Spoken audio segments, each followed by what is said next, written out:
Hello, welcome. And the title of this weekly's video is Astro Forecast, and we are doing the weekly horoscopes. We're discussing Mercury retrograding, Venus entering Virgo. Even though I discussed these things last week, we're going to get more details for this week. I also have some political predictions. Welcome back, my astrological lovers or my tarot reader lovers.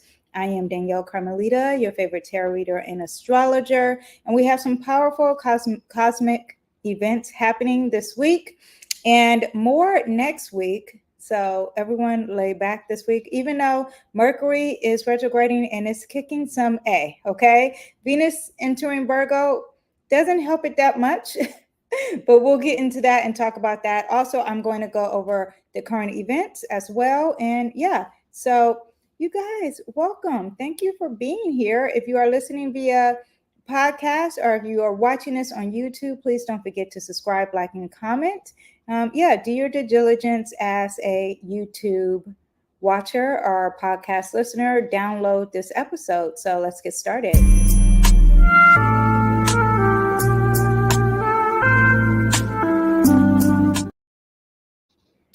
I'm not sure if that was being heard, but I'm hoping that was the intro and you guys heard it. I kind of can't hear anything. I don't know what's going on.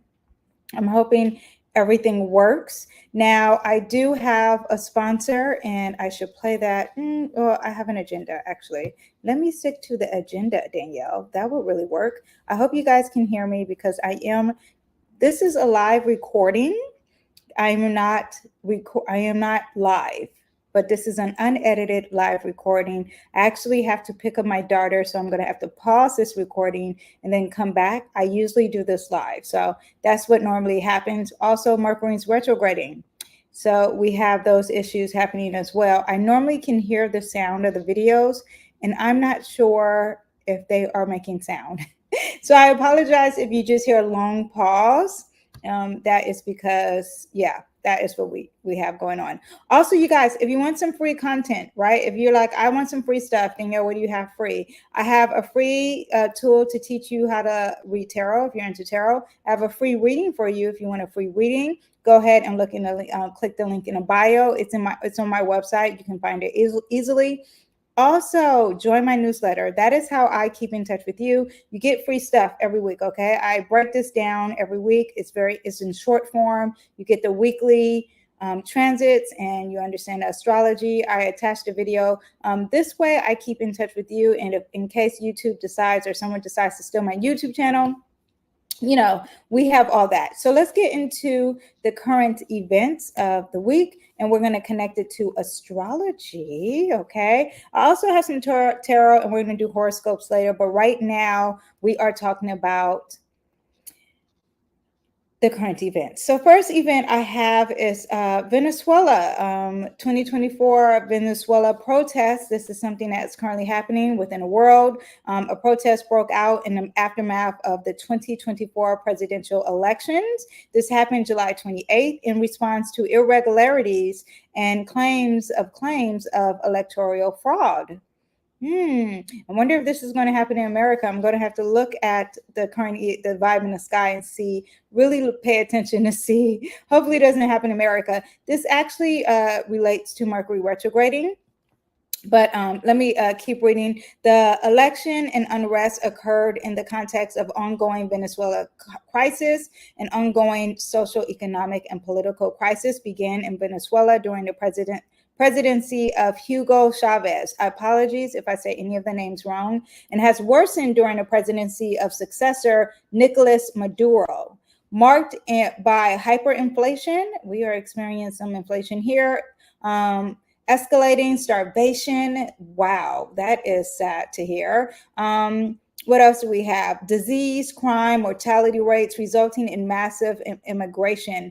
The government-controlled national, the CNE, which is the National Electoral Council. Why is it backwards? Maybe because it's translated in Spanish there. Released results without aggregation at the precinct level, stating incumbent Nicolas Maduro Moras won while the Democratic Party, PUD, they call it, an alliance of opposition parties, released vote tallies at the precinct level, indicating that the other guy won, Mr. Edmundo Gonzalez Urrutia. He won by a wide margin. Who's being shady? Both candidates claim victory in the elections. Now, I want to tell you the vibe in the sky currently. Mars is in Gemini. Mars is in Gemini, and Mars in Gemini represents the news, and it's opposing their Neptune. Actually, should I bring this to the stage? I would just explain it. Should I? You guys, I'm always confused on if I should show you the chart or not. Let me see if I should show the chart. Hold on. Let me bring up their chart.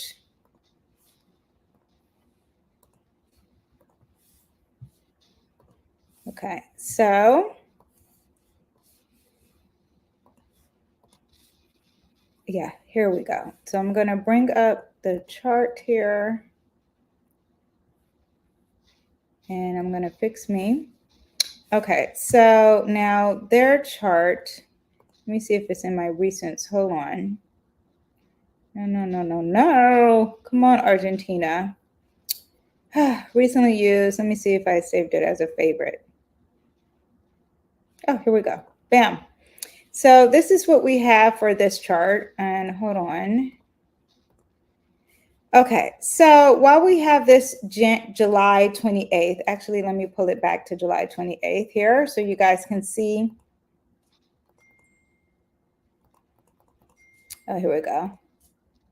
Oh, I forgot I'm not doing this live. I can pause.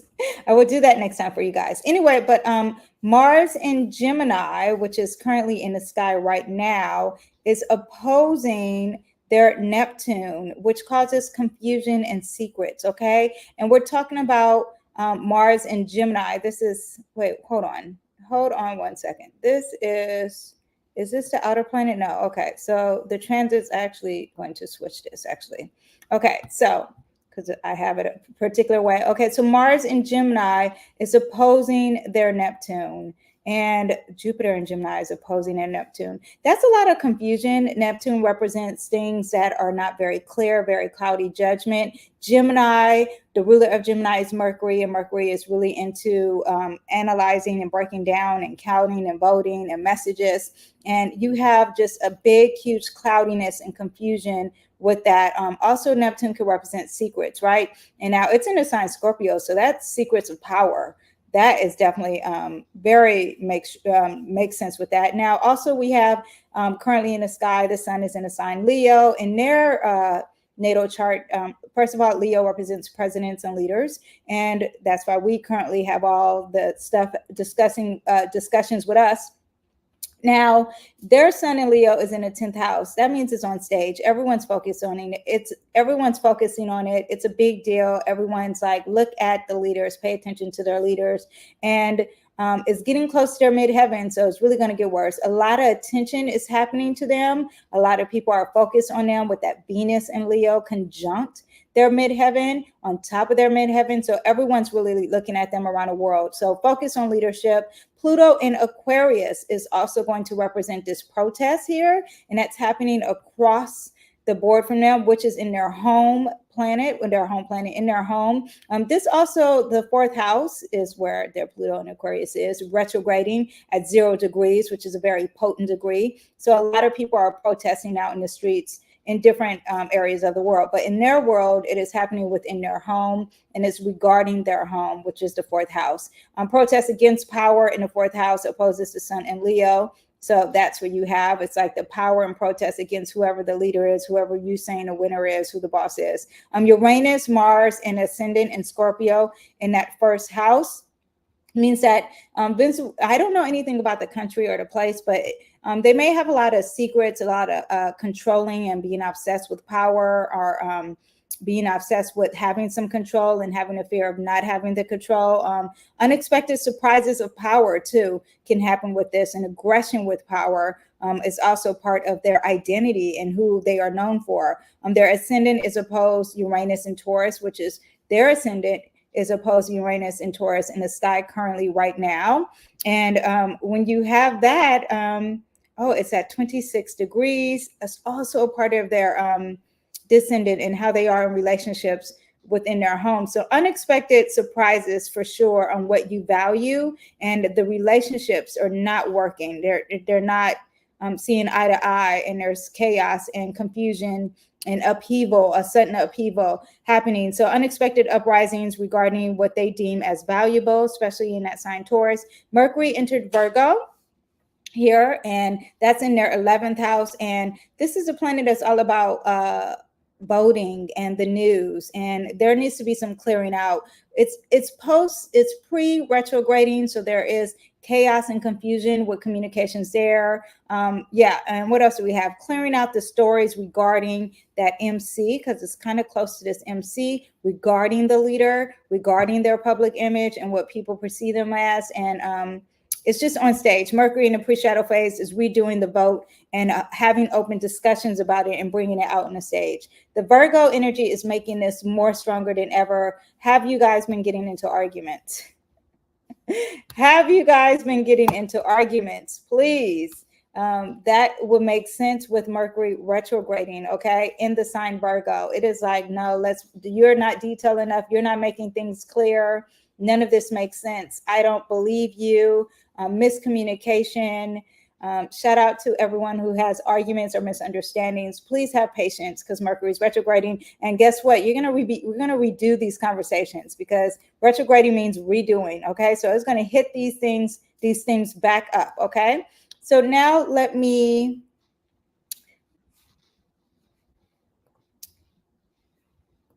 Okay, did it turn? Okay, yeah. See, I'm trying to work this out now that I'm pre-recording. So I'm sorry if there's pause or delays here. Okay. Yeah. Playing with the video and trying to get things here to be seen. Okay, here we go. So we have this screen here. First of all, I want to talk about Kim Porter. They're saying that her memoir leaked and she's releasing a book, and yeah, some friends are saying this isn't true. And I just want to, I looked at her natal chart, and her natal chart, we don't have a birth time. So there is an issue there. But I just want to say that she has a Scorpio stallion. And let me bring this actually back up for you guys here so you can see. And I couldn't find a direct article on this, which also is very Mercury retrograde kind of energy. I could not find a direct article on her. So that just makes sense. Okay, so let me see. I'm back on the stage as a natal chart if you guys are listening. Let me see what we have here for Miss Kim Porter. Looking at a chart, new chart, favorites. Did I favorite any? Oh, here we go. Look, I was a little organized, you guys. Okay, so back here we have Miss Kim Porter here, and I don't have a time for her, which sucks. And that would say, if I had a time for her, we will be breaking down this P. Diddy situation so much more. But by just looking at her chart, okay, I'm going to just tell you, looking at her chart, we have a stallion in Scorpio.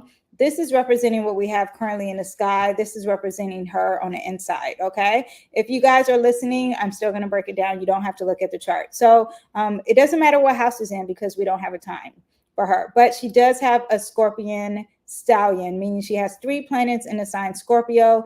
This already means that she's secretive. She moves in secret. She attracts people who probably are obsessed with power, which can make sense with P. Diddy. And I think P. Diddy has some Scorpio in him. He does, okay, from what I remember. But yeah, very secretive. And so that makes me think her writing a book may not happen, because that Mars in Scorpio is just not going to achieve things by writing a book. But maybe someone around her could have wrote a book. I don't know. You know, it could be her Mars could be progress into another sign, so she looks at things in a different way. This could all be possible. It's just that from what I'm seeing, I just don't see that being possible. At the same time, her Jupiter squares her nodes on her chart. This is just me just breaking this down just just glancing at it.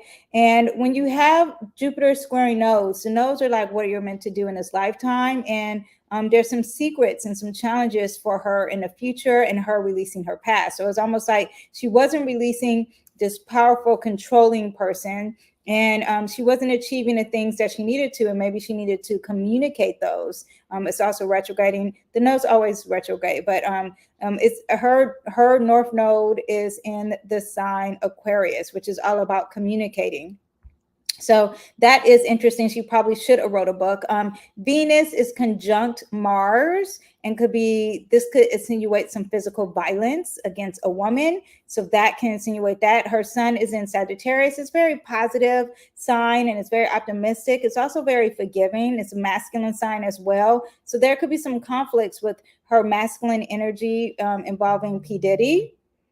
And what else do we have? Oh, Cancer moon. Ooh. Now this makes her sensitive. And also this makes her very like not releasing the past and continually going back to a past relationship or being clingy. But also makes her a really good mom, because I think she adopted one of his kids. And I can see that with a Cancer moon. Mercury in Capricorn. Let me see. I'm looking at my notes and at the same time. So her Mercury is in a sign Capricorn. And this could be a restriction in speaking. And maybe when she got older, she would probably being able to speak out. But whenever you have this Capricorn, Mercury and Capricorn, there could be some restrictions here. Now, Mars in Scorpio is quincunx her Chiron in Aries. And when you have that Mars in a sign Scorpio, quincunx is meaning that it's not comfortable.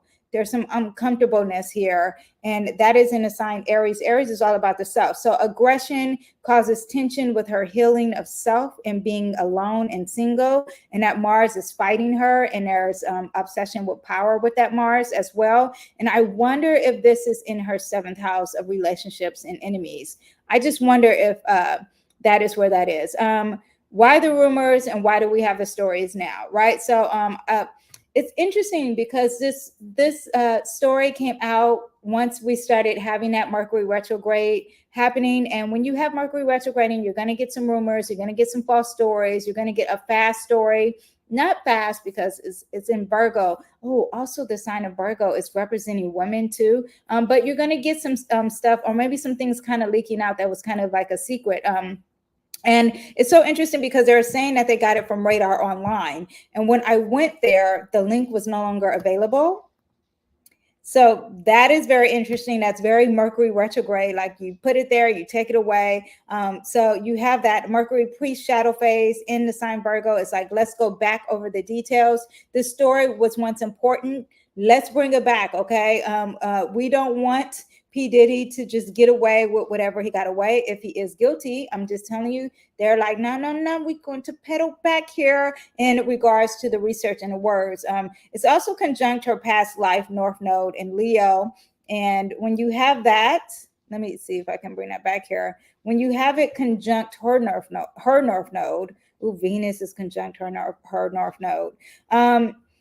Her South Node. And when you have that, people are there's more attention back to the past, okay? And it's going to get bigger when Mercury is going to retrograde and hover back on her South Node. So we're going to hear more about this, and it's very interesting because she passed away, and I wish I had a time on her because I could really spill the tea on that. But that's all I can tell you regarding that story. So I think that that's going to get worse. Now, because we have the sun sign in Leo, there's a lot of energy of focusing on sports and children and leadership and presidents, just so you know, and a lot of athletes on stage. I haven't watched the whole Olympics. I did not agree with the opening of the Olympics. I just, I have kids, and to watch that with kids was very bizarre. I did not watch it with kids, thankfully, but I was watching and doing my hair and was really put off by the opening. To each his own. That's just my personal opinion. But with that said, I was watching, my kids were watching the race, the men running. And I was like, this is just such Leo energy. And it just is such a Leo thing to just like, not just win a race, but to parade around like, yeah, yeah, yeah, and to run a lap with your flag, like, you know, a sense of pride. And it's just, everything was just Leo. I'm on the stage, I'm not getting off, I'm gonna ring this bell, and I'm just gonna be like, yeah, yeah, yeah, I'm gonna talk my mess. And just the ego and the drive and the pride is such Leo energy. So then I was like, let me look up some Leo athletes in relation to this Leo sun energy. And Tom Brady makes so much sense that he is a Leo and an athlete. We have Hulk Hogan, we have Magic Johnson. Listen, these people are still famous. Like they're still like, they're not like doing anything for us being an athlete, but they still want the attention. Tom Brady just had that, like, everyone talked about him. Why? Well, it makes sense. He's a Leo sun. Then we have Hulk Hogan. He was just at Donald Trump's convention ripping off his shirt again. That just makes sense. Magic Johnson, I don't know if you guys, I'm in LA. He loves to be out and about. Okay. You see him in a drop top, in a Bentley, and he's still out and about. Deion Sanders, what more can I say about Deion Sanders? He is a Leo, and he's still wearing his sunglasses out in the sun, and he's bigger than ever. Also, Alex Rodriguez. I don't know why that was hard for me to say. Yeah, him and doing a YouTube video. It was not one video. He had like a YouTube channel, and he just still loves the limelight. Hence, probably why he was with J-Lo. Anyway, so I just thought I'd just bring that out there. It's Leo season. The athletes want to be on stage, y'all. They are like, look at me, look at me. Nothing like a true athlete in Leo energy. Okay, so now let me just talk about Israel. And Tel Aviv is the natal chart that I'm using for Israel. And I want to talk about Israel. First of all, looking at its chart, it's such a young nation. 1948. When I look up nations, they are like beyond. This is 1948. It's very young. Anyway, so just looking at Israel's chart alone. Actually, let me just remove this. Just looking at Israel's chart alone, it was very interesting because Neptune is in that first house in the sign Libra. Anytime you have Neptune in the first house, anytime you have a planet in the first house, it takes over what it represents and what people see it as. And Neptune is, first of all, spiritual. So it makes sense that people are looking at Israel for religious reasons. And then it's talking about the self and the image of Israel, right? So also Neptune could be dependent. So Israel could be dependent on its allies or its relationships, especially with that Libra energy. Now, Neptune also brings a sense of confusion. People are like, we don't know what you are. And maybe people are like, are you Muslim? Are you, I don't know much about Israel. I don't know the history of Israel, but the identity is being questioned whenever you have Neptune in that first house. Governance might face challenges, lack of clear policies and transparency. Only showing the world what you want them to see. There's deceptions. Also, Neptune represents endings, okay? Just want to make that clear. I'm not being biased of Israel or Hamas. I'm just telling you what the stars are saying, okay? And what it means. And it could represent both, or one, or either or one stronger. But Neptune does represent deception. It represents being unclear. It represents looking at things in a rose-colored lens. Neptune also represents spirituality and religion. And it's in the sign Libra, so it wants to be pleasant and harmonious, but still there's confusion here, or there's some endings here, but it wants to be harmonious with the endings, or maybe there's some endings here regarding a relationship, because Libra also represents a leadership. Now, Libra also represents law. So there could be some deception, some endings, some unclearness, or a rose-colored lens regarding law and and harmony. What else do we have? Also everyday changes. Now it has a stallion in Leo. Leo represents leaders and presidents. I said it earlier. It also represents children. So I wonder what the deal is with children in regards to this matter in the 11th house. That is just something to further look onto. But they're very aggressive energy here. So they're going to fight their fight, okay? To win their goals and fight their fight within their allies and their partnerships and for their groups, because it's in the 11th house. Now, Pluto and Leo in the 11th house, it has controlling issues with its benefactors and people who benefit from them. There could be some obsession and some controllingness about them. Jealousy as well, very emotional regarding their controlling, are very causes conflict. But Leo also represents children. I just want you to know. And so to me, like if I see a stallion, if I see a nation has a stallion in the sign Leo, I would think there's a lot of children in that nation, or something about children is huge with them, because, or gold, right? Gold, children, heart is what that matters, just so you guys can understand. Now, I wanted to talk about the eclipse coming up with them, because last time Hamas attacked, not the last time, was it the first time? I think it was the first time Hamas attacked them. Hold on, recently used, we'll do the lunar, because I think that one's first. Last time Hamas attacked them was during an eclipse, and I think it was a lunar eclipse. It was definitely in the sign Libra, which represents relationships. So when we have a lunar eclipse, and this is going to happen September 17th, this can happen not on the date, you guys. This can happen some time before. So I just want to bring this up right now for you guys to understand. Lunar partial eclipse. This is about endings. There's some emotional intensity, insights. Maybe there's highlighting what is hidden, right? Now you have this illumination happening in 12th house of secrets for them, and it's also happening in the 6th house of health, but also clearing out is what the 6th house can represent.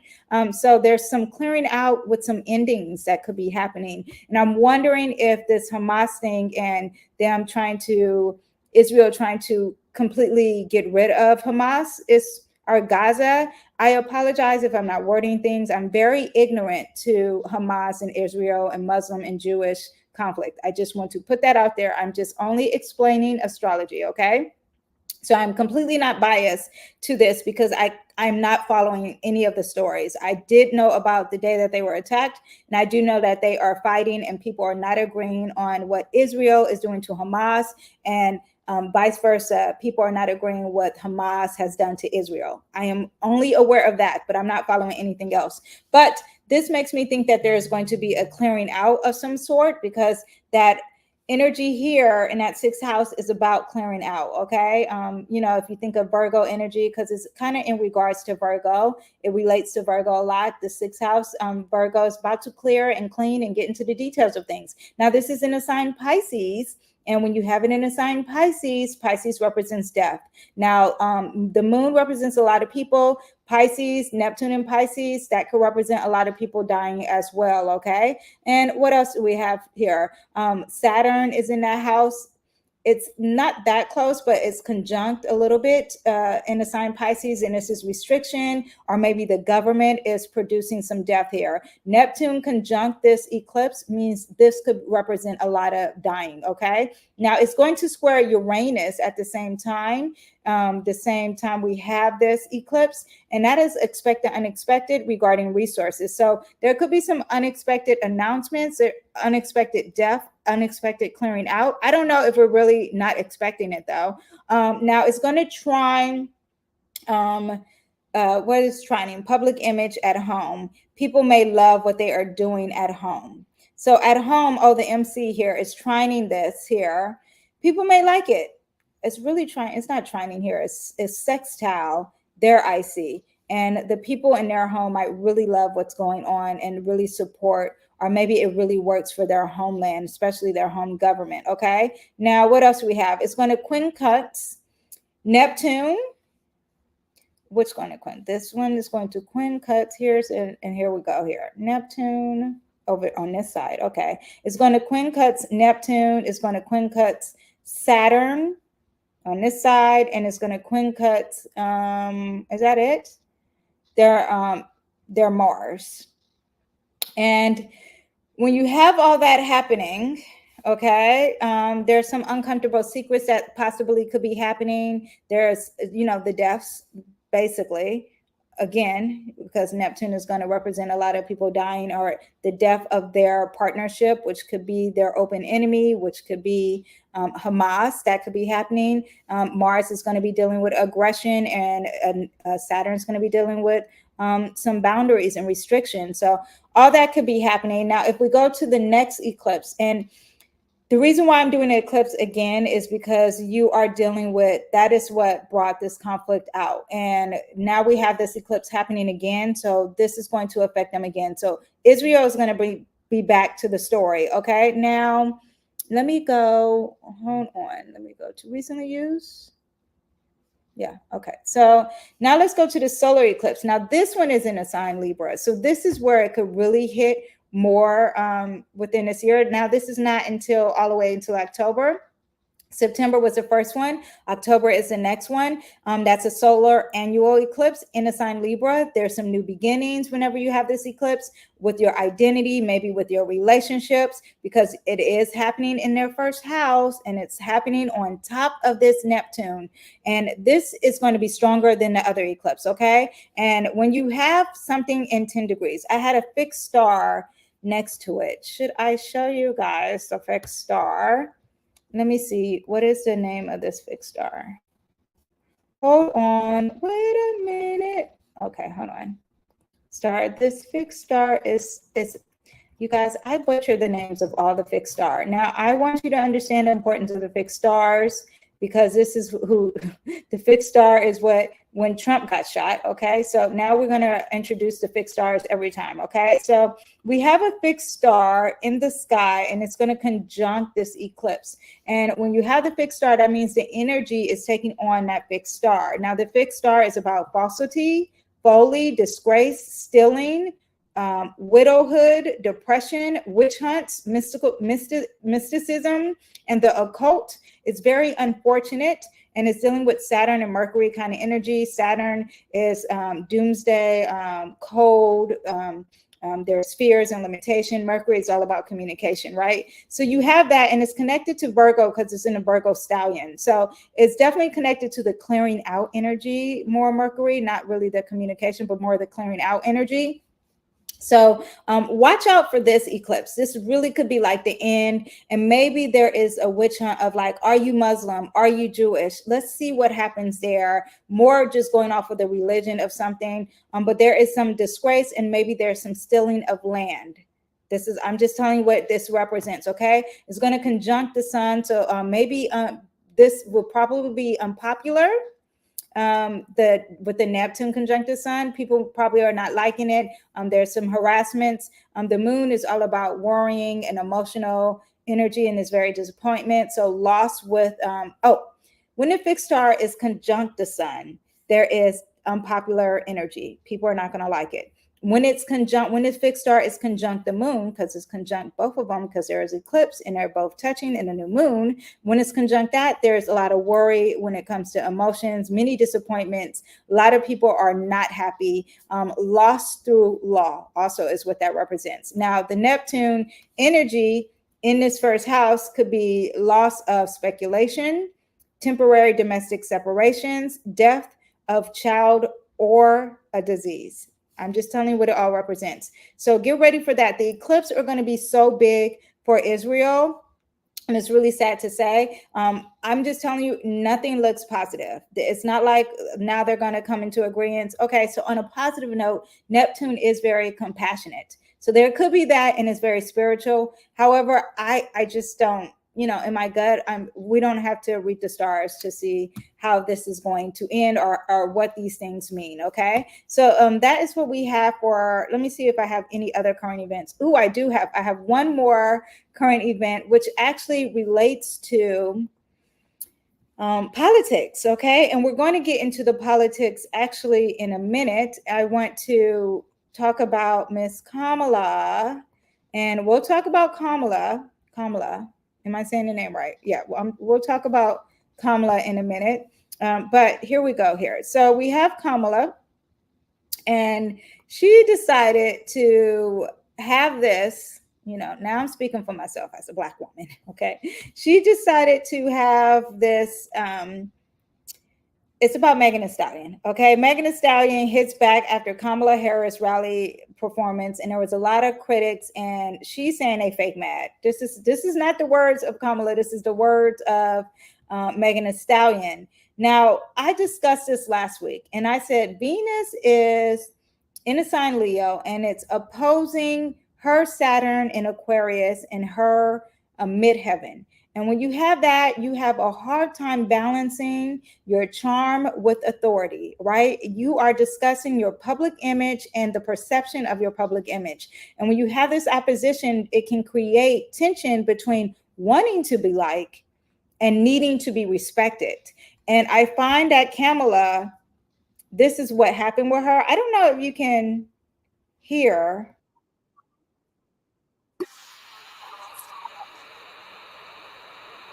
I'm not sure, but she's addressing Donald Trump just now.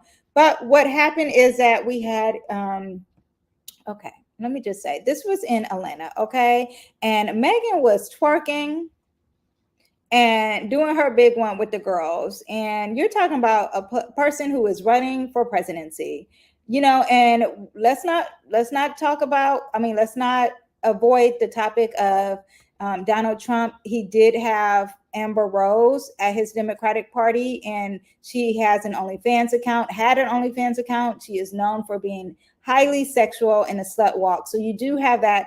As what with that said, now the separate issue with Kamala, because I'm talking about Kamala with this, and that aspect of through astrology, is that I think the part of playing Black people, okay, I didn't want to say it, but I'm saying it, okay, playing Black people and trying to lure them in. You don't have to get the rappers, you don't have to twerk, you don't have to get sexy red, you don't have to get the amigos, you don't have to get rappers, you don't have to get athletes, okay? Black people are more than that, okay? And it seems kind of fitting that she is at Atlanta and this is what she chooses to do. I don't know what else she's done, but the people didn't like it, okay? They didn't want to see the twerking. They want to see Black people who are strong, who are intelligent, who are creative, other than rappers and athletes. And you will really get more people voting for you. I'm speaking to Kamala. If you keep it real and if you're very serious. Now you can have fun. However, you don't have to play both sides. So that is what we had for Kamala. And I discussed this last week. I said, this is going to happen.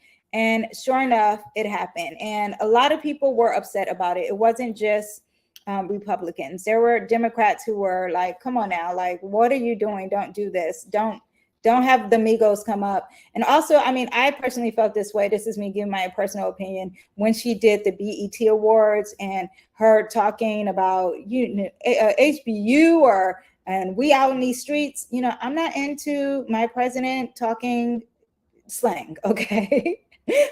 I love the way Barack Obama talks, so we can just stick there. I'm not a Republican or a Democrat. However, I do personally feel offended as a Black person that you feel like you have to win my vote by talking Black. That's not something I'm into. You know, to each his own. Everyone is into it. However, it was clear through astrology, back to astrology, that she needs to find the realness here and learn how to be respected and at the same time attract attention. She doesn't have to worry about being liked and you know, do the unpleasantries that are very unattractive to a lot of people. But a lot of people didn't like it. So that is why I brought that. And also I discussed that last week. Okay. So let's have a quick word from our sponsor. Hello there, my beautiful souls. I am Danyell Carmelita, your favorite tarot reader and astrologer. Are you ready to take your spiritual journey to the next level? Introducing Danyell's Astro Tarot Elite Club, your exclusive getaway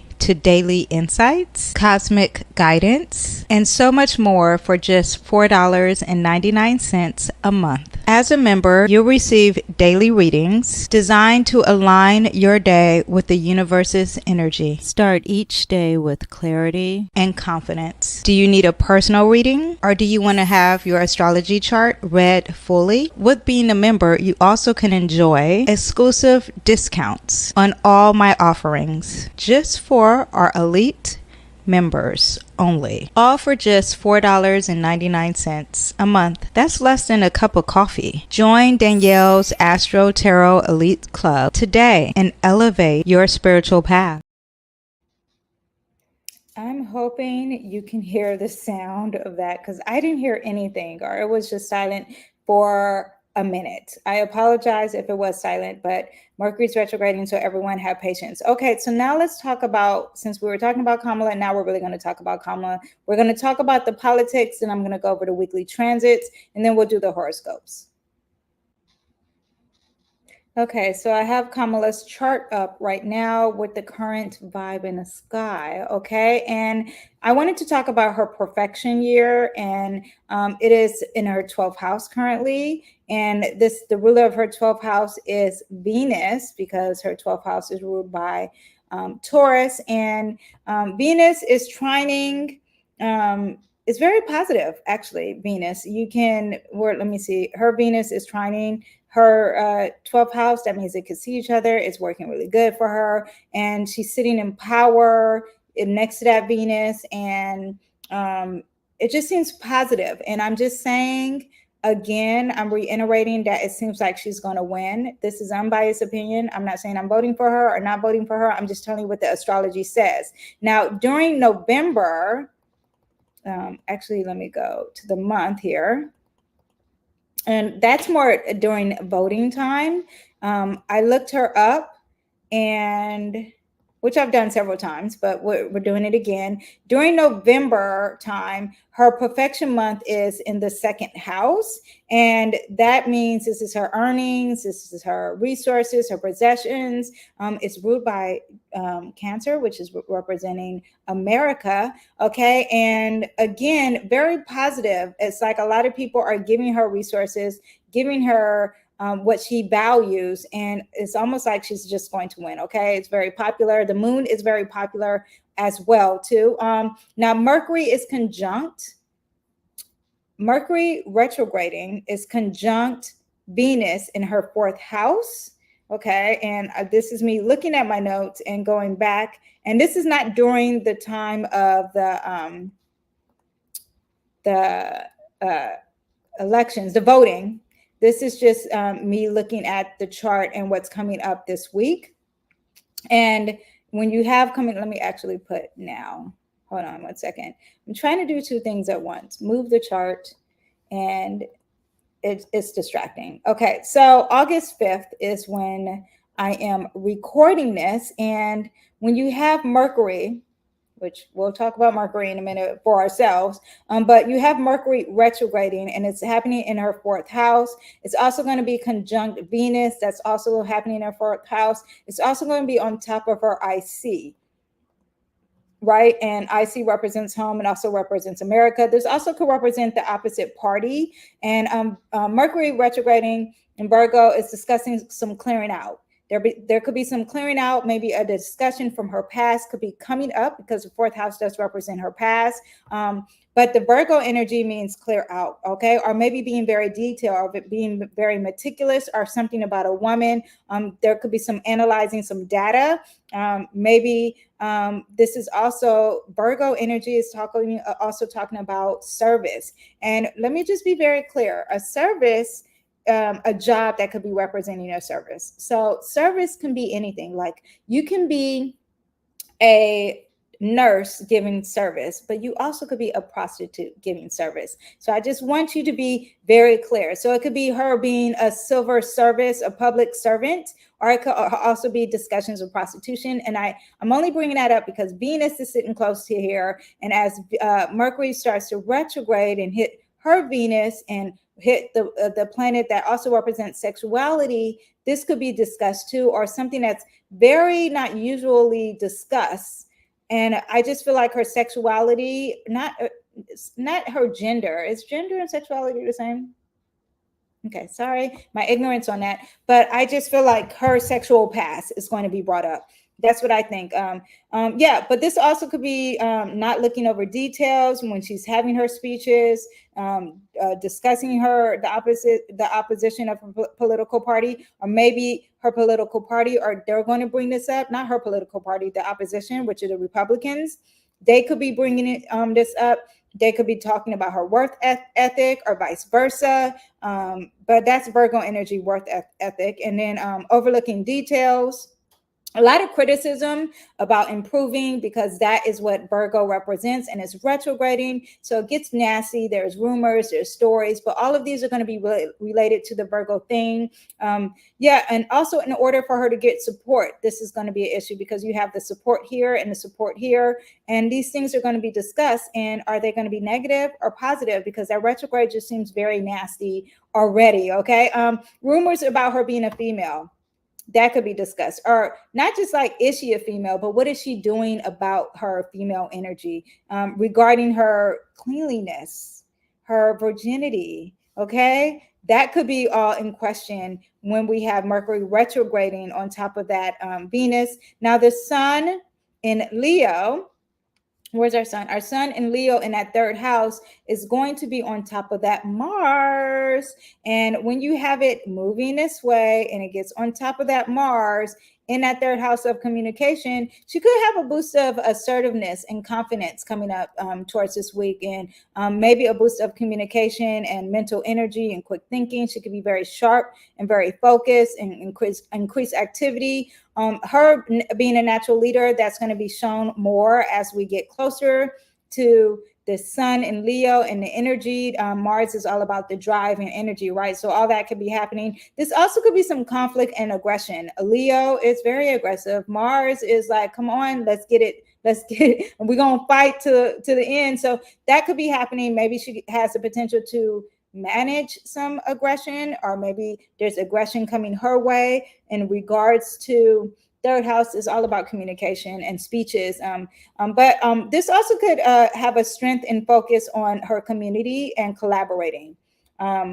Wonder if there's going to be an announcement on a man here, because that sun sitting on top of that, let's see when it sits directly on top, around the 13th.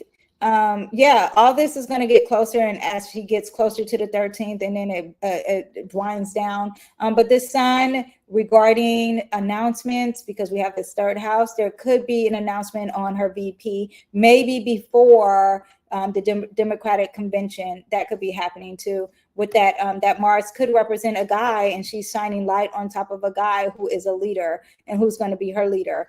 Yeah. Also, I wanted to say in her chart, without getting too personal, but she is running for president. So I think that this is important to say. This chart here, this aspect not only could represent a woman who's going to be in power, who's doing something different. This also can represent someone who had a sexual past in this fourth house. And it was something out of the blue, and it could have been violent. We don't have this planet of violence in here, but this power planet could be happening here. It also could represent that she did what the rumors are, sleep her way to the top. That could be happening here. You know, someone who is using their sexuality to have power, and she's using it in different ways to have power. I mean, this one is not in different ways, but this is some unexpected, you know, kind of energy. So I'm just throwing this out there. I just want you guys to understand that there could be some truth to it. You know, there could be some truth. Or it could be the opposite, that her past had some sexual surprises that weren't even good, and someone was taking control over her sexually. That is what that can also represent. Now, I want to talk about this T-square that's going to happen on the 14th, and we'll discuss this again for us personally. But there is a huge T-square that's going to happen August 14th. You have Venus and Mars and Jupiter, they're conjunct. This is going to affect everyone, okay? Especially the mutable signs, but she is a mutable rising, a Gemini rising. So it's going to affect our Virgos risings, our Gemini risings, our Sagittarius risings, our Pisces risings, okay? But so you have these two planets, they're conjunct, they're hugging, and that strong energy, it's huge with aggression, especially when speaking, okay? And so you have this. And this is going to square Saturn, the planet of restrictions, in the sign Pisces. So you can't see the restrictions. They're very unclear, but there are some restrictions. And then you have it squaring Venus, which is all about her support system, which could be affecting the things that I just talked about, okay? Now this is not on the 19th. This is actually on the 14th. And Jupiter in conjunct Mars in her first house, it could be that she's having energy. She's very impulsive. There's a lot of action. There's drive. She's very popular, very charming. She's attracting a lot of attention. Now, when it's squaring Saturn in that 10th house, it could be making her dreams a reality. However, there's a problem. It's moving too slow. It's being restricted. There's no progression.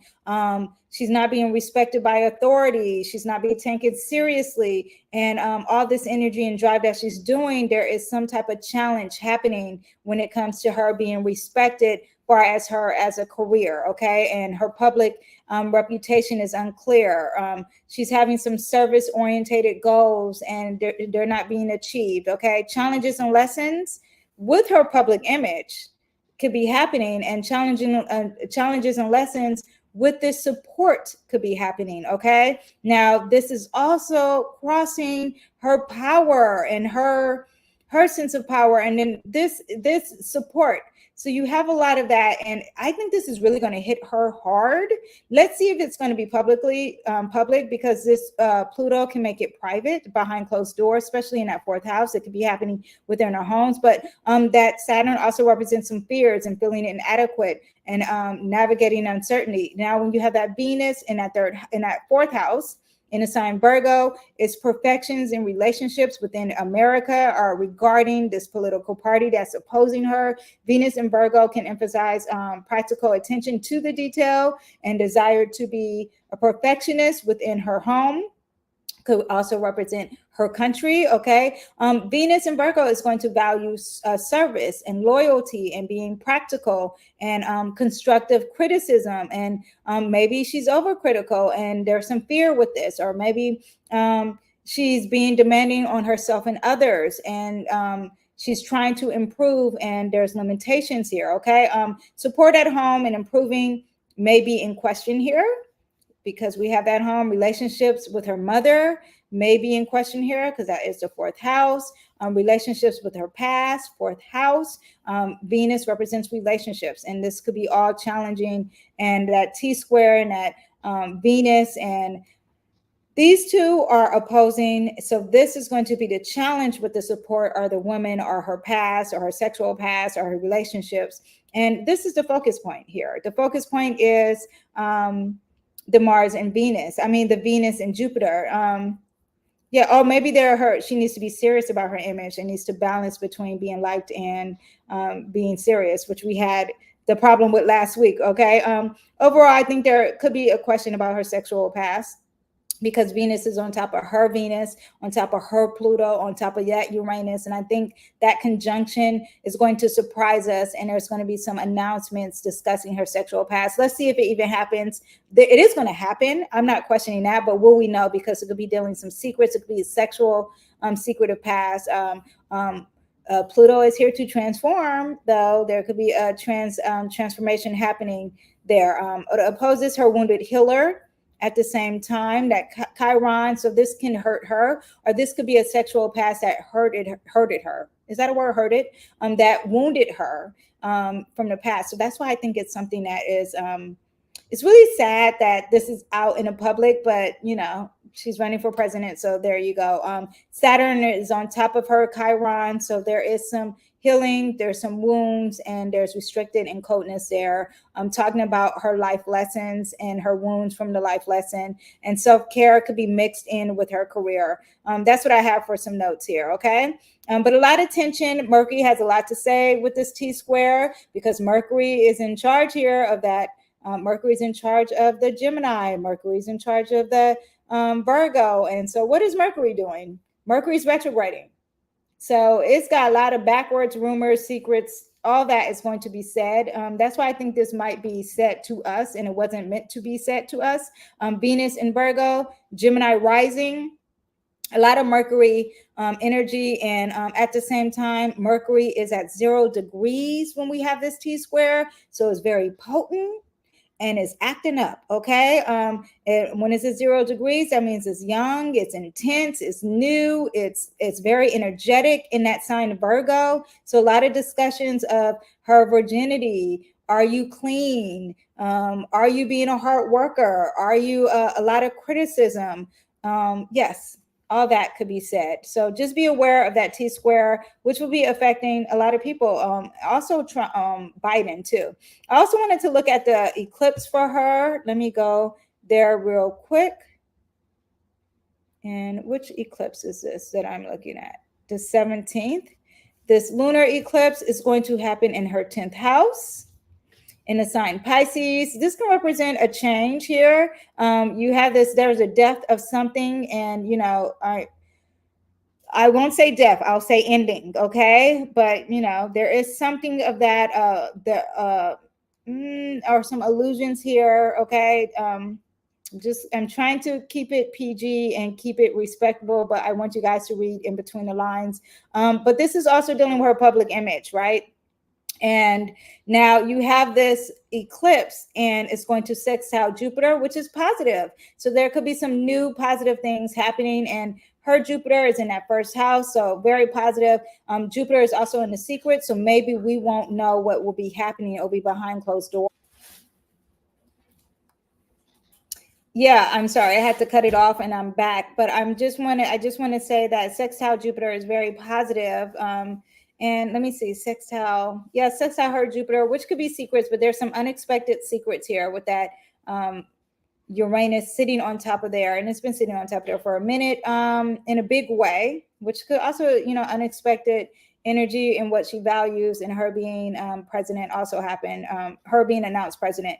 But I just want you to understand that the moon seems very important in regards to Biden, because he announced during a full moon or a new moon, I forgot which one, that he was stepping down. We have a full moon happening during the Democratic Party. So we paying attention to the moon when it comes to Kamala getting stuff, okay, and doing things. So I just want you to be aware that there is a lunar eclipse in her 10th house of career and public image. So this is something that we will see. It's going to square her DC, which is about open enemies, and may not be working for Trump. This may not be affecting her. This may be affecting Trump in a negative way. It's going to quincunx her sun, which is about her ego, and her sun, which is about her ego in regards to relationship. But I wonder if this is affecting Biden in some way. And it's supposed to also quincunx her Mercury, like she has to give a very uncomfortable speech. I wonder, maybe uncomfortable with the change that is happening, or the ending of something, okay? The ending of something. Now, on October 2nd, let's move this chart to the other eclipse. That comes October 2nd. And remember, the eclipse are not the day of. It's gradually going to happen. It may happen early, may happen a little bit later, but like a month later, I'm just letting you know. I know it's like, why can't we know the day of? No, it's not going to happen the day of. That's not how God works, okay? Now, we have a solar eclipse, and this solar eclipse is usually stronger, okay? And is a lunar eclipse? Solar eclipse is stronger. And October 2nd is the end. It could represent the end of a battle, okay? New beginnings, the birth of a king. Here she is. She is now president. And I'm wondering what this election is going to look like, what this voting situation is going to look like. I am so intrigued, you guys. I am watching every step of this, okay? Now, it's going to conjunct her south node. The south node, where's our eclipse? Here's the eclipse. Look at this eclipse, y'all. This eclipse is all up in the business, in their 5th house of leadership. Now it's going to conjunct the south node in her. It's like, release the past. You are the leader. That could be happening, okay? Like, release, it's opposing the north node. Like, come on, we need to work on this future. You're not working on the future, but release this past. Just, I don't know, okay? In her 5th house, it's like the eclipse cannot see the future. Maybe it's going to give us confusion with her future. That could be happening too, okay? In the 5th house of leadership, it's conjunct Mercury, so there is some announcements. This eclipse, October 2nd, there is some announcements, okay? There are some messages. This also could be representing the ballots and the voting. Are they cutting that? Are they changing the way we vote? This could be happening. New ways of voting, new ways of counting the votes. This could be happening. Communication with mental focus, networking opportunities, weighing your options, new relationships in leadership, because she has that Libra energy. This also could be changing the law. That could be happening. Now, squaring Mars in Cancer.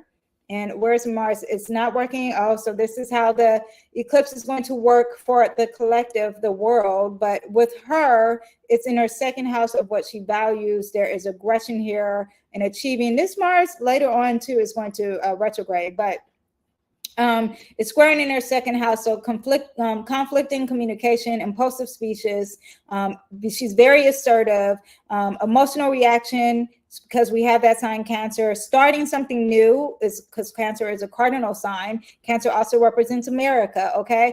Catalyst for change, new beginnings, causes tension, stress regarding her resources, her possessions, her wealth, or what she values. Is going to quincunx, this eclipse is going to quincunx, let me see, Saturn in the sky, but the Saturn is in her 10th house. Remember, is right on top of that Chiron of a wounded healer, okay? Or maybe what she's supposed to pursue, her what is it, the word I'm trying to think of, her purpose too, okay? Chiron represents more than just a wounded energy. Chiron was very intelligent and was very resourceful. I'm trying to think of everything. I'm losing my words, but I have it written down, and I wish, I just like to put all my notes. I have a Mars and Gemini, so I'm very wordy. So it bugs me when I didn't put everything in my notes. Anyway, but you have this on top of this 10th house. So there's some adjustments. There are some uncomfortableness and challenges with authority and limits. Maybe an elder man, okay? Not Trump, because Trump is an open enemy. And it looks like he has some good fortune here. That's what that looks like in that 7th house. But during this time, during this solar eclipse, there is some unclear or secret restrictions that does not work or causes some tension. On top of her Chiron in Pisces, there's wounds for her, maybe her public life, adjustments between work and personal healing through work, or her purpose can cause some tension. Okay. Yeah, that eclipse doesn't look bad. Doesn't look great for her. The eclipse kind of don't look great, but you never know. That could be amazing. Maybe it's shutting something down to open a new door for her. I still overall think she's going to win. Okay. Whether voting for Trump or not, I just think she's going to win. Let's go mosey on to Biden. Unless we get some new people, but from people we have now, okay, she's looking positive. Okay. Now let's talk about Biden. And I think the current transits. Okay, Saturn's still in that 4th house of restriction, not feeling safe in his home, in that White House, some movement in his White House, not being clear, the ending of him living in the White House, all that, absent from the home, all that is just something we knew already, okay? Uranus is sitting in that 6th house of unhealthy. And I just want you to realize that Uranus in that 6th house of health is not good, okay? It's opposing his sun, which is his body, his physical body. There could be some secrets or some endings there as far as his health, and it's very unexpected. Is also opposing his Venus, his support system, and his wife is sitting there. And then Mercury and thinking and communicating, all is shut down, and it's unexpectedly shut down and ending, okay? Health is a huge concern. Pluto represents death. Why am I talking about Pluto? Where did I put Pluto in here? Oh, because Pluto is the ruler of Scorpio.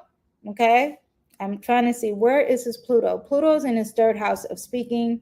Pluto here. Let me see. Yeah, no, I'm thinking it's something. What happened here? August.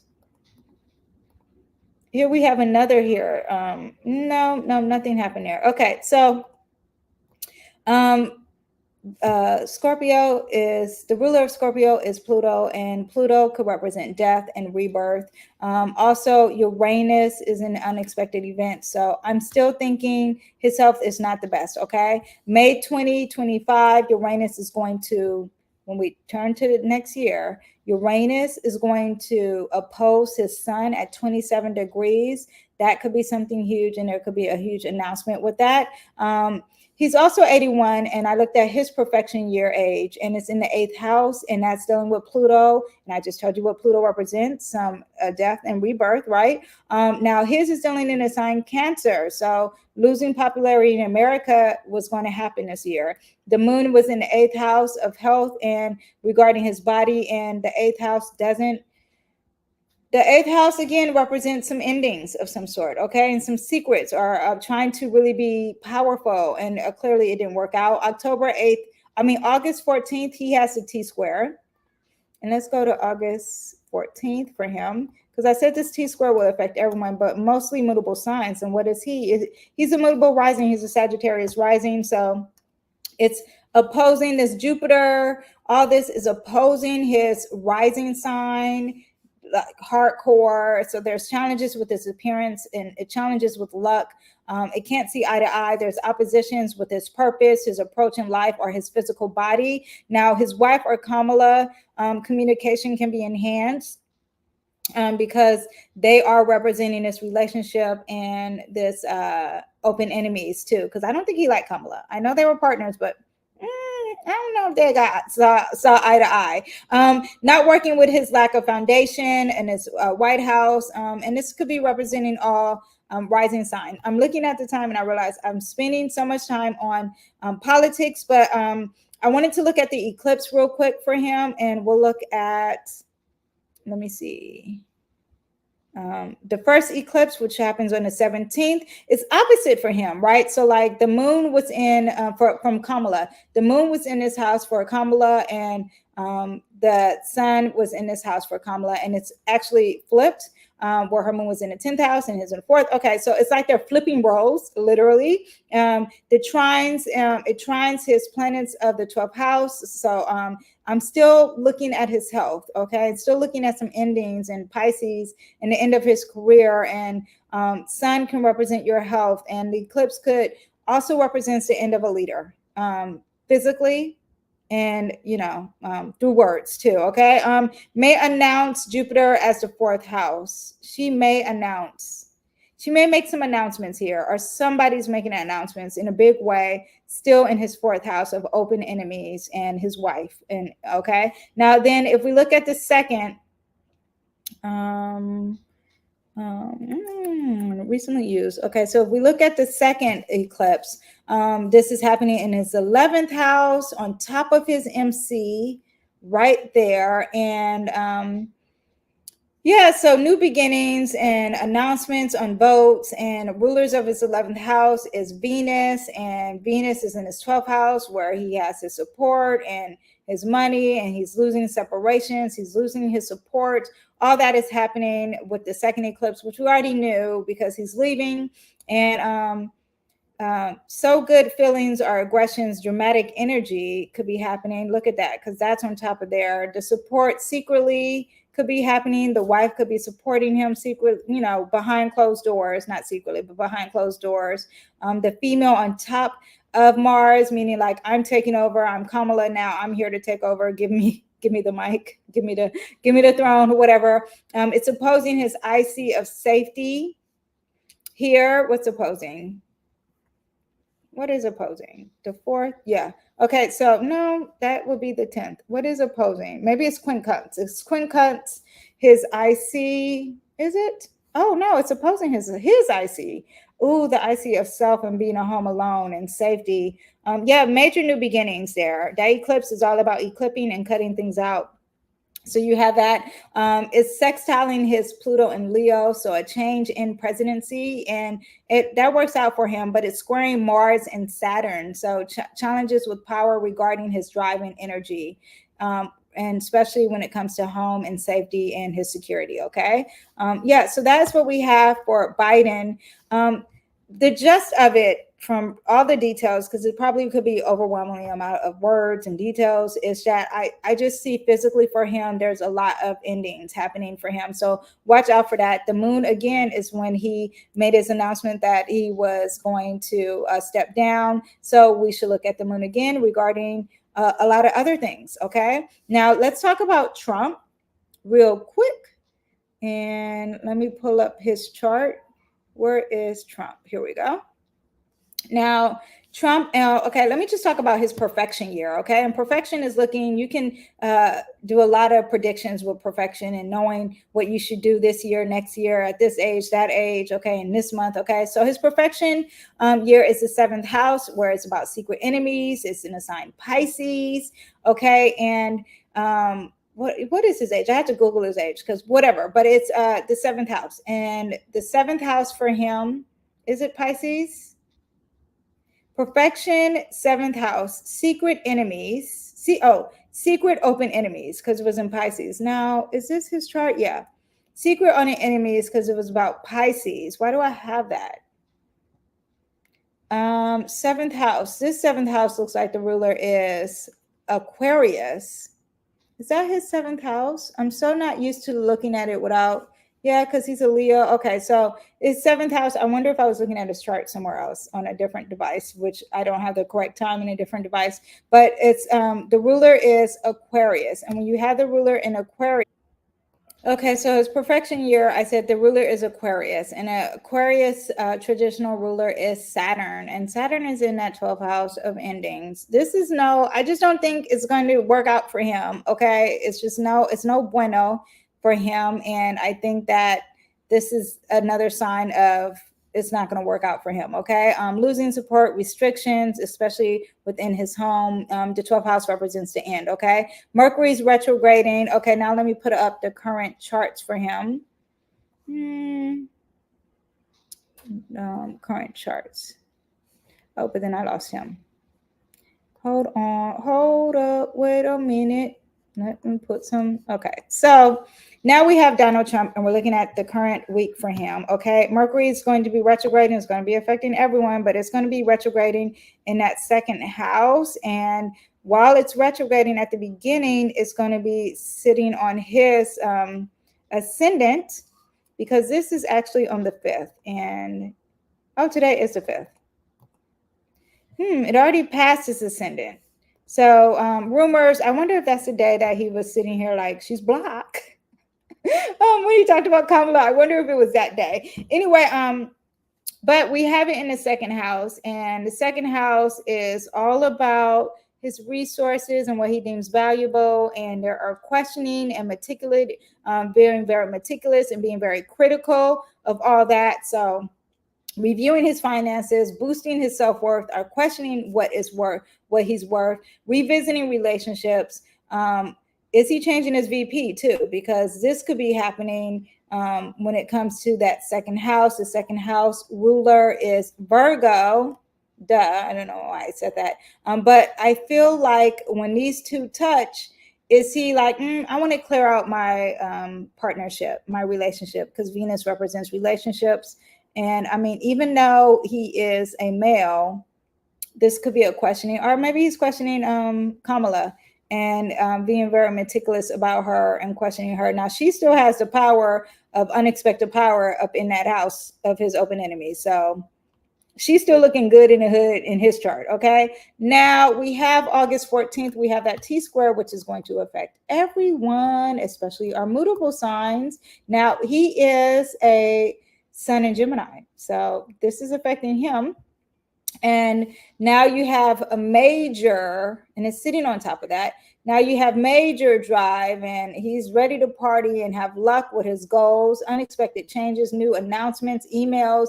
And yeah, because it's sitting on top of there. So really huge. It's been sitting on top of there, but it gets more aggressive when these two get conjunct and get together. So let's see how that's going to work. And it's about something he needs to release. He's already done this twice. So here we go, because it's sitting on top of that. No, it's on his north node of things he should be achieving. So yeah, he's really going to be working with that and going against his emotions. Okay.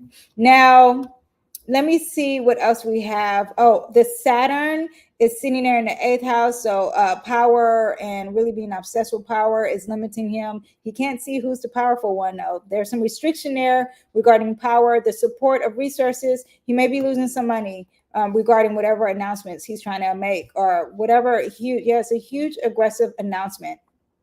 That's all I can think of, or being very social. And he's going to lose support. There's conflict regarding the support and the restriction of the support. Okay. And it's someone of power, and they have good luck, and it's very unclear who's the powerful one. And the focus point here is this aggression with discussing and speech. I wonder if he's going to say a bad speech, and it's going to come off very aggressive. Let's see how that happens. Now, this eclipse for him, but it's going to affect him because he's got that Gemini sun. He's got those Gemini placements. Okay.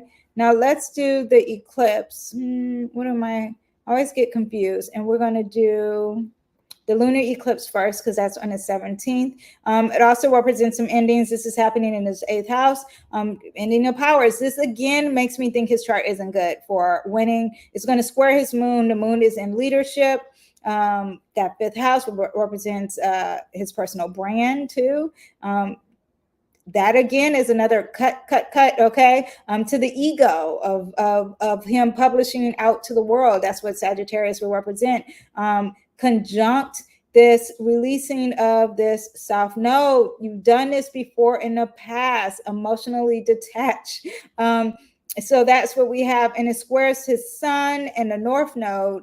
And when it squares that, that's the ego and that's the drive. And this is unexpected messages or news could be happening there. And it's going to end the eclipse again, ending of something. Close to the eclipse, it's close to the eclipse of endings and change, representing change with his open enemies. Why do I have that set there? Let's see. Saturn is the ruler of his open enemies in a sign Aquarius. Okay. Oh, this eclipse is sitting close to his open enemies. So, yeah, so the open enemies could be like, yeah, we cutting the power for you, homie. You ain't president no more. I'm not cheering. I'm not saying I want this. I'm just saying, I'm just reading what it says. Okay. Now, but Saturn is opposing Mercury in Virgo, which shouldn't be retrograding at that time. So you have this opposing argument over things that he values, and his ego is dealing in there too. What else? Saturn opposing Mercury and Virgo during this eclipse, not good regarding, could be something with his health too, because Virgo does represent health. Our details are being meticulous, are clearing something out, okay? October 2nd, we have the solar eclipse, right? And this is attached to news because it's attached to that Mercury. So, and then it's in his 3rd house. So the news and the speeches are going to be really big, day-to-day activities, something in his community or his environment, his siblings. I don't know if he has siblings, but there's something there. It's conjunct Neptune. His Neptune is on top of that Neptune, which again is about delusion and conspiracy theories and secrets and what can we not see? Something's not clear. And his Chiron, which is healing and regarding relationships. So he could be indecisive. Maybe there's something dealing with law. Maybe there's something dealing with a partner. He can have new news in his partnership. Neptune can represent ending confusion and secrets. The healing aspect and luck and abundance and growth is sextile his Pluto, and Pluto is representing change and transformation and power. And there could be a shift with that with this eclipse. Again, none of it looks too good. Even though it's sextiling, it just doesn't look good. He could change the power to another power, but not leadership, okay? Squaring Mercury in the sign Cancer. Cancer represents his home. Mercury represents announcements of his home, and it's like he's held back, he's in jail, okay? Hidden motives or hidden agenda conversations is not working with this eclipse. The eclipse doesn't look good for him. Didn't look that good for Kamala. Looked better for Kamala, but didn't look good for Trump. Overall, Biden has some stuff this week that he's dealing with, and especially with that mutable square coming, that's going to affect his health. And Kamala, there may be discussions of her sexual past. Trump may be announcing a new VP. This is just what I think, but the eclipse is not working for him, okay? So now we are going to get, now that is what we have for our political things. If you guys want more later on this week, I'm going to discuss the options for a VP. I see there's 3 options. There's 3 white males. I don't know their names other than I think they're white. I'll be looking them up, looking at the charts, and we'll see which one she picks. And also I would discuss the Democratic Party. That's what we have politically coming up for the videos up this week. And now I'm going to do your weekly transits. Now we're talking about you. Okay. Forget the politics. Now we're on.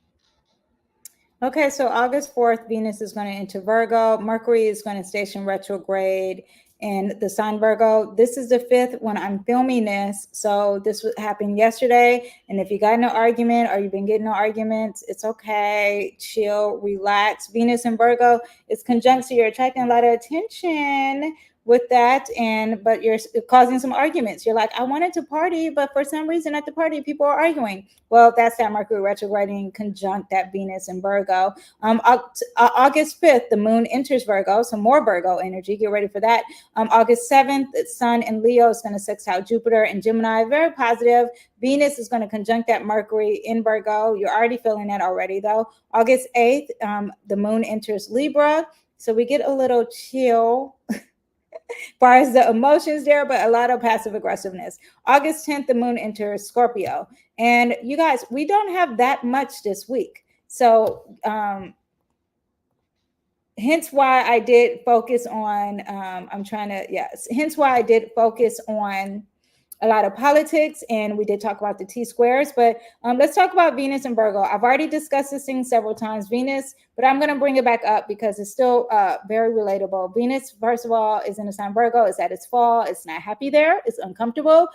Virgo is also a mutable sign, so there's a lot of change, adaptability, flexibility. There's challenges because it also wants to struggle on consistency and commitment. So you have that, okay? Now, while it's at its fall means it's like the home of this planet is not comfortable. The opposite sign is where it's really doing best. So Venus in Pisces, it loves Venus in Pisces. I'm the opposite sign. I'm Virgo. What is going on?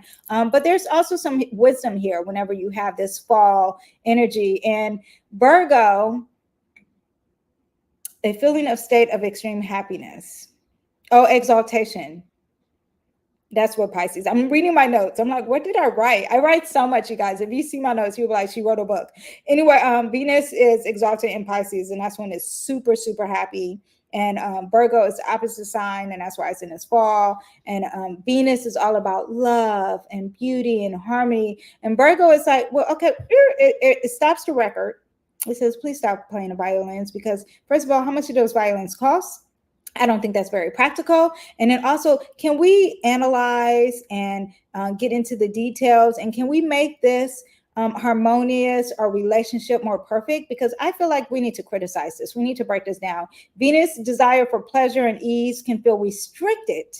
And with Virgo, because Virgo is like, we need to criticize, we need to nitpick this relationship, and it doesn't want to relax in Virgo. Virgo is like, it's all about hard work, and Venus is like, can we relax and do some self-care? So let me just tell you some celebrities who have Venus and Virgo so you can kind of understand, because Venus and Virgo could be a little loosey-goosey too, okay? So we have Bella Hadid. I don't know anything about Bella Hadid, but she has a Venus and Virgo. We have Kim Kardashian, Venus and Virgo, okay? We have Kylie Jenner, Venus and Virgo. Blake Lively, Venus and Virgo. Julia Roberts, Venus and Virgo. Mila Kunis, Kate Winslet, Charlize Theron, Cara Delevingne. Cara Delevingne is very interesting, okay? Eminem. And then lastly, who else do we have in Venus and Virgo? Kamala Harris. And so we have Kim Kardashian in Venus and Virgo and Kamala Harris in Venus and Virgo. Wow, who would have thought it? What does that mean? Well, Venus and Virgo, people and the energy, it could be very shy sensually, but doesn't mean that it's not getting it done, okay? There's also calculated feelings. There's an energy of being fake, energy of being prudish and dry, love of purpose, energy of like, I'm a pure woman. I'm very responsible. I'm very disciplined. At the same time, no, girl, they are like behind closed doors doing the most. Okay. But when you have Venus in Virgo for the collective, because that represents the collective too, there's refinement and love. There's attention to details. People have high standards. They're focused on their health and wealth. When it comes to socializing and being out in the world, or you're attracting a lot of things dealing with wellness and health, a lot of people are going to be discussing that anyway with this Mercury retrograde. I'm working on daily routines. Maybe you find comfort in actually improving your daily routines and finding beauty in being very simple. Now, Mercury is going to retrograde also in the sign Virgo. So we are going to reflect. Also, hold on a second, my son. Okay, sorry. You guys didn't notice, but I had to pause the video, hence why I couldn't do this live. Today was just too much. Anyway, but Mercury's retrograding in Virgo. I've discussed this already. I've already did the horoscopes for Venus and Virgo and Mercury and Virgo. So check out the last video. But we're reviewing and reflecting plans, revisiting plans, reflecting and having introspection, going internal, looking inside. There's a lot of mutable energy, so a lot of change is happening, okay? Communication challenges, misunderstandings, and really get into the detail of why was there misunderstandings, technical issues. Now, Mercury is at home in Virgo. That means this is extra, extra strong, okay? People are really taking things personal with Mercury retrograde. I'm not speaking from personal experience. I'm letting you know, okay? I got the word on the streets. I'm not Kamala, so I can say the word streets, all right? But technical glitches, health and routine adjustments, reevaluating your health, routine tweaks, travel disruptions, delays in cancellations, traffic problems, scheduling conflicts. You probably experienced these things already. Losing your keys because it doesn't have a routine on where to put your keys. That is a lesson there. Confusions over dates and times because you're not doing your self-service and being meticulous and being organized. So you're losing a date and time. Contract and agreement issues, misinterpretations, delays in finalizing deals. Personal relationships can have a lot of arguments and misunderstandings because Mercury is retrograding.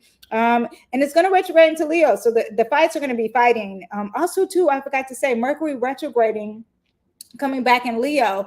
Let's see who was shady in the Olympics. Okay. I feel like there's going to be, let's revisit the Olympics because you know what? I think so-and-so did steroids. I just feel like things are going to be talked about with the Olympics, revisited with the Olympics. Financial errors, banking issues, budgeting, miscalculations. Did you put money in the stocks? Did you lose the money? Mercury is retrograding in Virgo. It's at home, and that's about commerce and trade. Lost or misplaced items, especially anything that could deal with Virgo energy, forgetting your appointments, project delays, slow progress, need for revisions, repetitive problems, reoccurring issues. Like, oh my gosh, why does this resurface? Why do we keep having this discussion? Why do we keep having this arguments? Reminds me, I need to tell a friend that that's what's going on here. Not with me, but just this. Okay. Communication disruptions. Now, Mercury retrograding in the Earth sign. I discussed this already. So, and it's feminine. So a lot of discussions of females, just so you know, more down to earth is what the Earth sign, and is more serious. It's about practical matters, reviewing the basics, being very clear, do things on time, stick to the budget, reconnect to Mother Earth, go outside. If people are stressing you out, go touch Mother Earth. But I don't have time for this, but organize your home. Clear out your calendars, organize, reconnect with your health, and make some doctor's appointments. If you are a healer of any sort, or if you are giving service of any sort, be nice to them. Because there's probably big discussions and they're going through it. Okay. So that is what you have. Mercury in Virgo is also very precise with the details. It's going to fix the health routine. It's going to work on the work and daily habits and the schedule, and implementing some organization skills. So that is what we have. The dates for Mercury retrograding. Okay. So it started on August 4th. On the 14th, it has that quincunx, and it's going to make things very uncomfortable with Pluto in Aquarius. Pluto is also retrograding. And so the quincunx means that people of power who are different may be causing some uncomfortable conversations, or saying some uncomfortable announcements, or starting some rumors. That could be happening on a personal level. As a collective, there could be some protests, and because of a rumor that could be happening, and it has to be rediscussed. On the 15th, it enters Leo at 29 degrees. Mercury is retrograding, and it goes back to the sign Leo at a critical degree. So it's like, hurry up, let's revisit this. And there is a lot of endings could be happening too, but it's a very strong degree, and it's going to, at the same time, quincunx Pisces. So a lot of illusions, a lot of secrets, a lot of what you think is clear is not. It's causing some cloudy judgment. Be aware of that. On the 17th, it's going to square Uranus, so expect the unexpected with announcements regarding your resources, what you value. Then on the 18th, there's a Cazimi, Sun, and Leo. I think that's going to affect Trump because he has that Leo ascendant. And so a big announcement and some clarity, maybe some clarity on who you want to be for vice president, or something about a leader. On the 22nd, it's going to try Chiron, and this is about your purpose and your healing, right? On the 28th, and it's very positive. On the 28th, it goes direct in Leo, and that's when things start to clear up. All this conflict and fighting and arguments. Oh my gosh. I think actually it might be better in Leo, because now it's not in the sign Virgo. So you have that, but then they'll repeat everything back over again. Okay. So just so you know, that is what we have. Mercury retrograding. That's what we have with Venus in Virgo. I went over all of this in my monthly video. So go ahead, check that out. If you really want to know details, the timestamps are down below on the video. August 5th, we have the moon entering Virgo. So we're going to be very practical with our emotions, and maybe focus on health at home, working out at home, organizing at home, being very resourceful in the home, daily routines at home, emotional analysis, right? You may find yourself thinking more about your feelings, trying to understand and categorizing them. How boring is that? You might be more prone to offering or receive constructive criticism during this time. You may be open to service and helping others and sacrificing your needs over others. August 7th, you have the sun that's going to sextile Jupiter. Now, this is something that you have to work towards. God put this great weather out there. You got to do something for it. And when you have the sun in Leo, you're dealing with leadership and being very courageous and brave, right? And now it's working with Jupiter, and Jupiter is all about in the sign of communication. So expansion, communication. So do you want to expand your brand? Do it this day, but you got to put in the work, okay? What else do we have? Very optimistic, positive outlook, joyful expression, personal growth and expansion, learning and curiosity is that Gemini. Creative expression, social and communication skills are working, confidence and leadership. Work on your personal brand that day, or learning how to work your personal brand. That is even better, Jupiter and Gemini, because there's luck and there's expansion with that day. Now, Venus is also going to conjunct Mercury that day, which we discussed a little bit before, because it already kind of conjunct before. But let me just tell you, not just that day, this whole week, you're probably feeling it. It's like what you think you may attract. It's about being charming, graceful, optimistic thinking. Now, conjunctions are good and bad, so get ready for the bad, but we're talking about the good. Diplomatic discussion, wants to be inspired and stimulated. Remember, Mercury's retrograding, so there could be some lies. It could be some phony energy, some cunning flattery. I'm swindled by love. There's some lies. You're in a good mood. You want to discuss some light topics. You're making conversations. You're very agreeable. You're very friendly. And at the same time, then it's like, why are you nitpicking me? Why are you criticizing me when we're just supposed to be chilling and having a great time? It's like the social part is positive, but then the negative part is the words that are coming out of your mouth.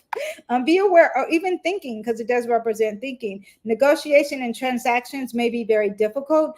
Venus is what you naturally attract, and now you're not naturally attracting when it comes to trade and commerce, or when it comes to positive words, or when it comes to nitpicking. So be aware of that, okay, you guys? Okay, I thought I had a phone call, but they hung up. Okay, so what else do we have? It could bring things of love and communication, but now you're looking at it internally and you're reflecting on it internally, okay? Yeah, so refining communication, practical love and acts of service, high standards, introspection and self-improvement, attention to detail, aesthetics and creative expression, all could be happening with this aspect. August 8th, we have the moon entering Libra. So people are going to be passive aggressive. You may be working on aesthetics in your home. You may be at home working on law, working what is fair, seeing both sides, focusing on relationships, maybe making aesthetics or art at home. But focusing on fairness at home too. Emotionally, I say at home because the moon rules your home and how you are at home, but what people can't see. Then on the 10th, the moon enters into Scorpio. And when it enters into Scorpio, then you have the energy of being controlling and being very intense and being emotionally you guys, no, let's go deeper. I don't want to just talk about the surface level. So deep emotions, very passionate. Maybe there's a transformation. Maybe you're getting some psychology or some therapy at home. That could be happening. Exploring the hidden and the privacy. There's power dynamics, empowerment, deep connections and intimacy. Scorpio moon is like, come on, let's get it busy. Okay. Next week, remember we have that T-square on the 14th. I'll get more into that next week, but I did touch it here. Jupiter is conjunct at Mars, so you will have some energy. There will be some expansion with energy. There's luck with energy. There's abundance of energy, and you're very impulsive, right? Now that Saturn is what is it's also squaring, right? On one side of the square, and Saturn and Pisces can represent discipline and religion. And being very serious about your spirituality, and then challenges in faith. And then Venus and Virgo is sitting down there saying, let's perfect this relationship and let's have a critical approach. So when you have this, you're overcoming obstacles with these things, okay? Conflict between desire and practicality, and balancing act between your energy and overextending yourself versus are you being practical? And then that square, that that Saturn opposing that Venus is challenges in relationships, restrictions in relationships, fear in relationships, and having constructive criticism. Mercury has a lot to say, again, in this T-square, so be aware of that. A lot of things in words, or a lot of focus on precision and service and health and analyzing and organizing. So be aware of that with the T-square. I'll talk more about that next week, and I'll do the horoscopes with that.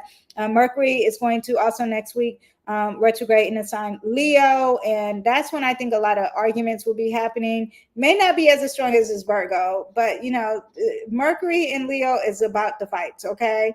Also dramatic, very dramatic. Oh, and celebrity gossip could be big, or discussions of bad things happening to kids, and what are the leaders really doing? What are the president really doing? And reevaluating your self-expression, questioning your inner confidence, or reflecting the inner confidence, issues with the past regarding creative ventures, or old conflicts or misunderstandings. Again, you have all the tech problems, old relationships too, discussing relationships and old relationships. Are you going to call that old Leo friend? Because that could be happening too. The sun next week is going to square Leo. We'll get into that next week. And Jupiter is going to square Saturn. Next week is not that good. So everyone chill. Just focus on Mercury retrograding today, this week. Next week, we got the square, and we have the T-square. A lot of squares. So get ready for that. Now, let me do a collective reading for you guys.